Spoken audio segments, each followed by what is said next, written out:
Naging maaksyon ang tagpo sa FPJ Batang Quiapo nitong Martes ng gabi nang suguri ng grupo ni Olga Mondragon at David ang grupo ng Red Phoenix sa paggawaan ng iligal.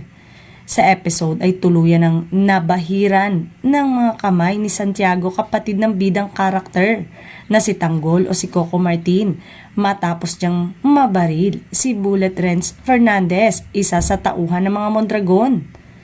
Sa social media post ng Dreamscape Entertainment, nagpasalamat at namaalam na ito sa karakter ni Fernandez.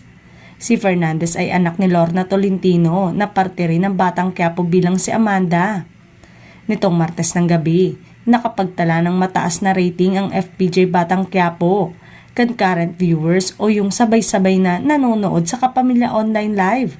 Sulit na sulit umano ang mga eksena ngayon ng Batang Quiapo ayon sa aktor-director na si Coco Martin. Ay marami pang dapat abangan sa programa. Marami ang magpapaalam, ngunit marami din umano ang mga bagong makikilala na karakter.